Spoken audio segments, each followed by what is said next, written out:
Nvidia's most advanced AI chips sell for tens of thousands of dollars each to customers with essentially unlimited budgets and desperate urgency, and still in 2026, those chips are taking well over a year to actually reach a data center after being ordered. The reason has almost nothing to do with how many chips TSMC can physically fabricate. The real constraint is a step most people have never seen or heard of: advanced packaging. A modern AI accelerator isn't a single piece of silicon, it's an assembly of multiple separate components. A logic die that does the actual computation, several stacks of high bandwidth memory for data throughput, and various input-output components, all of which have to be physically bonded together with extraordinary precision into a single functioning package. This assembly process is called advanced packaging, and TSMC's specific version of it, called chip-on-wafer on substrate, or CoWoS, has become the mandatory gate every leading-edge AI chip has to pass through before it can ship, regardless of how quickly the underlying silicon itself was fabricated. TSMC has been executing one of the most aggressive capacity expansions in the company's history specifically to address this bottleneck. CoWoS capacity stood at roughly 35,000 wafers per month at the end of 2024. By the end of 2025, it has scaled to approximately 75,000. The company's target for the end of 2026 is somewhere between 125 and 130,000 wafers per month, nearly a four-fold increase in under 2 years. TSMC's own CEO C.C. told shareholders at the company's June 2026 annual meeting that despite this expansion, CoWoS capacity remains, in his words, extremely tight and sold out through the remainder of 2026.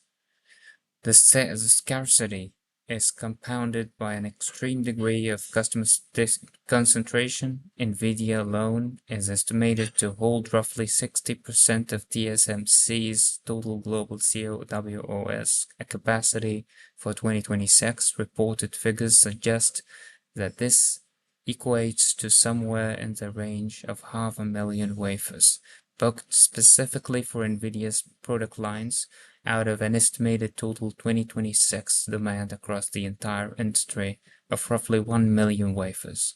That leaves every other AI chip designer, AMD, and the custom silicon teams at Google, Amazon, and Meta competing for what remains for an already scarce resource, a dynamic that reported lead times of 52 to 78 weeks make painfully concrete, an order placed that may not be fulfilled until well into 2028.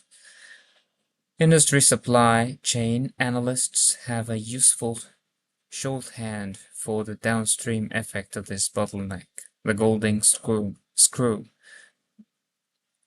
This problem: you can't ship a full $100,000 AI server rack without its primary accelerator chip, no matter how complete every other component is. This creates a strange cascading distortion through the rest of supply chain. Hardware makers begin hoarding peripheral components, power management chips, voltage regulators, high-speed networking switches, simply to have them ready the instant the GPU allocation finally arrives, occasionally triggered entirely artificial storage shortages in otherwise unconstrained ordinary commodity components. The obvious question is why this bottleneck can't simply be resolved by building more packaging capacity faster, given the enormous financial incentive to do so. The answer lies in the specialized equipment involved. Setting up a new advanced packaging facility requires ultra-precise pick-and-place machines and advanced thermal compression bonding equipment, both of which themselves carry 12 to 18 month lead times from their own manufacturers, meaning the equipment needed to relieve the bottleneck is itself subject to a smaller upstream version of the exact same bottleneck.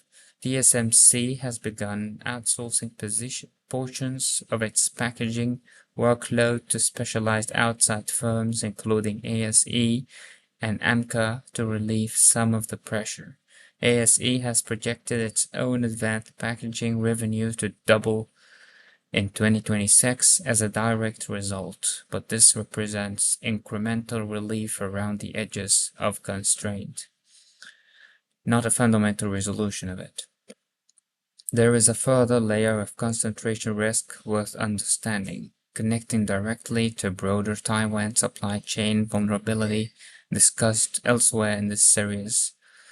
Projections for early 2026 place Taiwan's share of global advanced packaging capacity at approximately 45%, with South Korea holding roughly 20% and China around 15%.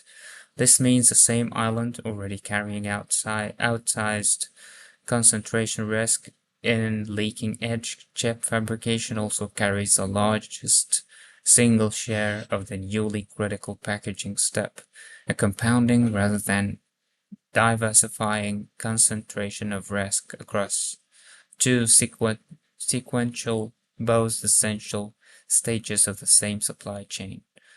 This bottleneck has created a genuine strategic opening for alternative providers.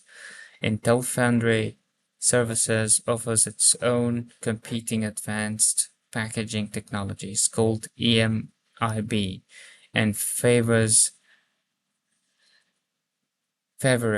and it's positioning itself as a potential second source for customers unable to secure sufficient TSMC CoWoS capacity. The honest caveat here. So, Intel Foundry has faced well-documented yield and process challenges through 2025 and 2026, including reported delays to its next-generation manufacturing node, which means public data on whether Intel's packaging technology can reliably match TSMC's performance at the scale and complexity leading AI chips require remains genuinely limited. A real alternative on paper, while execution risk that hasn't yet been fully proven out in practice. For decades, the semiconductor industry's central checkpoint was universally understood to be the facility etching transistors onto silicon at every smaller scales. That story is no longer complete. In 2026, the binding constraint on how fast the AI economy can actually scale sits on step later in this process, in a comparatively obscure assembly step most outside the industry had never heard of a few years ago. A reminder that supply chain bottlenecks have a habit of migrating to wherever the least public attention happens to be, or happens to be pointed at. Thank you so much for your presence.